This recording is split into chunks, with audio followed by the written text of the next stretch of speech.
আসসালামু আলাইকুম প্রিয় শিক্ষার্থী বন্ধুরা, আজকে আমি তোমাদের ইংলিশ গ্রামার থেকে ডিগ্রির পার্ট 2 নিয়ে আলোচনা করব। ইতিমধ্যেই আমি তোমাদের সাথে ডিগ্রির প্রথম অংশ নিয়ে আলোচনা করেছি, যেখানে তোমাদের ন্যাচারাল কিছু রুলস ছিল, যেগুলো আমরা সচরাচর সবাই জানি। কিন্তু আজকে যে সূত্রগুলো নিয়ে আলোচনা করব বা যে রুলসগুলো নিয়ে আলোচনা করব, সেগুলো একটু ডিফারেন্ট আর ডিফিকাল্ট। সুতরাং এগুলো আমাদের বেশি বেশি আয়ত্ত করতে হবে, বেশি বেশি চর্চা করতে হবে, তাহলে আমাদের তেমন কোনো প্রবলেম হবে না ডিগ্রিতে। তো প্রথমে আমরা করব কম্পারেটিভ টু পজিটিভ করার ক্ষেত্রে যে ডিফিকাল্ট রুলসগুলো আছে সেগুলোর মধ্যে প্রথমটি করব। তো এখানে দেখতে পাচ্ছি Roman is taller than Zakaria. আমরা এটা কনফার্ম যে এটা হচ্ছে একটা কম্পারেটিভ ডিগ্রি। তার কারণ হচ্ছে এখানে দেন আছে, দেনের পূর্বে একটি অ্যাডজেক্টিভ আছে। তাহলে এখন এটা যখন আমরা পজিটিভ করব, তখন আমাকে যে কাজটা করতে হবে সেটা হচ্ছে আমার সাবজেক্টকে অবজেক্ট করতে হবে, অবজেক্টকে সাবজেক্ট করতে হবে। এই সেন্টেন্সটার মধ্যে এই জিনিসটাই আমাদের ফলো করতে হয়।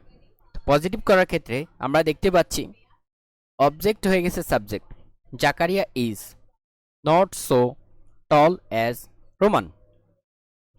তো বিষয়টা হচ্ছে যখনই এরকম একটা কম্পারেটিভ ডিগ্রি পজিটিভলি থাকবে, মানে অ্যাফার্মেটিভ থাকবে, তখন সেটা যখন পজিটিভ ডিগ্রি করব, তখন আমাদের সেটাকে নাবোধক করতে হবে। তার মানে অবজেক্ট হয়ে যাবে সাবজেক্ট, যেরকম জাকারিয়া, তারপর ইজ হ্যাবোধক থাকার ফলে নাবোধক নট হবে, তারপর সো টল অ্যাজ রোমান।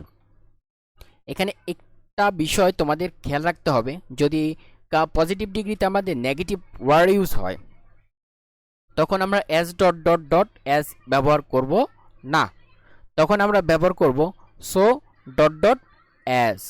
আর যদি হ্যাবোধক ব্যবহার করি, তাহলে আমাদের অ্যাজ ডট ডট অ্যাজ ব্যবহার করতে হবে। তো পরবর্তী যে সেন্টেন্সটি, Roman is not taller than Zakaria, same জিনিসই, কিন্তু প্রথমটা আমাদের ছিল হ্যাবোধক আর দ্বিতীয়টা এখন নাবোধক। নাবোধকে আমাদের ঠিক সাবজেক্ট অবজেক্ট চেঞ্জ হয়ে যাবে, নাবোধক থাকলে হ্যাবোধক করতে হবে। তা আমরা দেখতে পাচ্ছি Zakaria is as tall as Roman. একটা বিষয় খেয়াল রাখতে হবে, প্রথম সেন্টেন্সটার মধ্যে পজিটিভ হওয়ার নেগেটিভ হওয়ার কারণে, যেখানে পজিটিভ ছিল, পজিটিভ ডিগ্রির মধ্যে Zakaria is not so tall as Roman, প্রথম সেন্টেন্সটা। তো ওইখানে আমরা যেটা দেখতে পাচ্ছি যে নটের পরে আমরা সো ডট ডট অ্যাজ বসিয়েছি, কিন্তু দ্বিতীয়টাতে আমাদের কোনো নো নেই, সেখানে অ্যাজ ডট ডট অ্যাজ বসিয়েছি। তার মানে একটা বিষয় আমরা পুরো ক্লিয়ার হতে পারলাম যে পজিটিভ ডিগ্রির মধ্যে যদি ওই সেন্টেন্সটা নেগেটিভ হয়, তাহলে আমাকে সো ডট ডট অ্যাজ ব্যবহার করতে হবে, আর যদি হ্যাবোধক হয় তাহলে অ্যাজ ডট ডট অ্যাজ ব্যবহার করতে হবে। আর কম্পারেটিভ ডিগ্রি থেকে পজিটিভ ডিগ্রি চেঞ্জ করার ক্ষেত্রে যদি আমাদের এই ধরনের সেন্টেন্স থাকে, তাহলে আমাকে অবশ্যই সাবজেক্টকে অবজেক্ট, অবজেক্টকে সাবজেক্ট করতে হবে, আর হ্যাবোধক থাকলে নাবোধক, নাবোধক থাকলে হ্যাবোধক করতে হবে। এরপরে আমরা দেখব কম্পারেটিভ টু পজিটিভ করার ক্ষেত্রে। তো এখানে যেটা দেখছি রোমান ইজ লেস, আমাদের একটু খেয়াল রাখতে হবে যে আগের সেন্টেন্সটাতে আমরা ইউজ করছিলাম Roman is taller than Zakaria, তখন কিন্তু আমাদের সাবজেক্টকে অবজেক্ট, অবজেক্টকে সাবজেক্ট করতে হয়েছে। কিন্তু যখন লেস থাকবে, লেস দিয়ে একটা অ্যাডজেক্টিভ থাকবে, অ্যাডজেক্টিভের পরিবর্তন হবে না, তখন আমাকে কিন্তু সাবজেক্ট অবজেক্ট চেঞ্জ করা লাগবে না, তখন আমাকে রোমানের জায়গায় রোমান, জাকারিয়ার জায়গায় জাকারিয়া লিখতে হবে, সাবজেক্টের জায়গায় সাবজেক্ট, অবজেক্টের জায়গায় অবজেক্ট লিখতে হবে। তার মানে Roman is not so tall as Zakaria. যেহেতু সেন্টেন্সটা হ্যাবোধক, এই জন্য আমি নট ব্যবহার করেছি, আর নট ব্যবহার কারণে পজিটিভে সো ডট ডট অ্যাজ হয়েছে।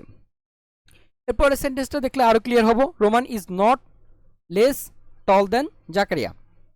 তো এখান থেকে একটা জিনিস ক্লিয়ার, যেহেতু লেস আছে সো আমি কি করব, রোমানের জায়গায় রোমান, জাকারিয়ার জায়গায় জাকারিয়া বসাবো। আর যেহেতু এটা নাবোধক, আমাকে করতে হবে হ্যাঁ বোধক। তাহলে আমি যদি হ্যাঁ বোধক করি, তাহলে Roman is as tall as Zakaria. তাহলে আমি বিষয়টা ক্লিয়ার যে হ্যাবোধক থাকলে নাবোধক করতে হবে, নাবোধক থাকলে হ্যাবোধক করতে হবে। আর যদি পজিটিভ ডিগ্রি হ্যাবোধক হয় তাহলে অ্যাজ ডট ডট অ্যাজ হবে, আর পজিটিভ ডিগ্রি যদি নাবোধক হয় তাহলে সো ডট ডট অ্যাজ হবে। এরপর আমরা দেখব superlative to comparative. Superlative degree, it burns the prettiest of any wood. এই অফ এনির জায়গায় কেন রেড মার্ক আসছে, এই বিষয়টা এর পরের সেন্টেন্সটা আমরা দেখব, যেটা বলছে it burns prettiest than any other wood. এখানে কিন্তু কোথাও কোনো অফ এনি জিনিসটা নাই, শুধুমাত্র অফ এনির ভিত্তিতে আমি কম্পারেটিভে দেন এনি আদার কি ব্যবহার করেছি, দেন এনি আদার অফ এনির ভিত্তিতে ব্যবহার করেছি। তার মানে এই বিষয়টার উপর ভিত্তি করে আমাকে কি ব্যবহার করতে হবে, অফ এনির ভিত্তিতে আমাকে দেন এনি আদার ব্যবহার করতে হবে। এরপর ওয়ার্ডটা হচ্ছে, সেন্টেন্সটা হচ্ছে he was the cleverest of all person. তাহলে অফ অল আছে, তাহলে বিষয়টা একেবারে ক্লিয়ার যে এখানে দেন অল আদার ব্যবহার করতে হবে। তাহলে হি ওয়াজ ক্লেভারার দেন অল আদার পারসনস। তাহলে অফ অল থাকলে আমাকে কম্পারেটিভের জন্য দেন অল আদার ইউজ করতে হবে, আর অফ এনি থাকলে কম্পারেটিভের জন্য দেন এনি আদার ইউজ করতে হবে। এরপরের জিনিসটা হচ্ছে সুপারলেটিভটা আমাকে পজিটিভ করতে হবে। সুপারলেটিভ টু পজিটিভ করলে এখানে it burns the prettiest of any wood, এখানে আবারও কিন্তু অফ এনির জায়গায় একটা রেড মার্ক আছে। তো এটার অর্থ হচ্ছে যে এই অফ এনি যখন আমি চেঞ্জ করব সেটা পজিটিভ ডিগ্রি কোথাও লেখা যাবে না, বাদ দিয়ে দিতে হবে। তার মানে no other wood is as pretty as it. তারপরে যেটা করতে হবে সেটা হচ্ছে he was the cleverest of all person. এটাও যখন চেঞ্জ করব তখন আমাকে কি করতে হবে, অফ অলটা উঠিয়ে দিতে হবে। তাহলে no other persons are as clever as he. তার মানে বিষয় একেবারে আমাদের কাছে ক্লিয়ার হলো, যখন আমি সুপারলেটিভ থেকে পজিটিভ করব তখন অফ এনি যদি থাকে সেটা উঠিয়ে দিব পজিটিভ করার ক্ষেত্রে, আর অফ অল থাকলে সেটা আমরা পজিটিভের ক্ষেত্রে উঠিয়ে দিব। সুতরাং এই কয়েকটা এক্সেপশনাল রুলস আছে, এই রুলসগুলো আমরা অবশ্যই দেখব, অবশ্যই ফলো করব, তাহলে আমাদের ভুল হওয়ার সম্ভাবনাটা কম থাকবে।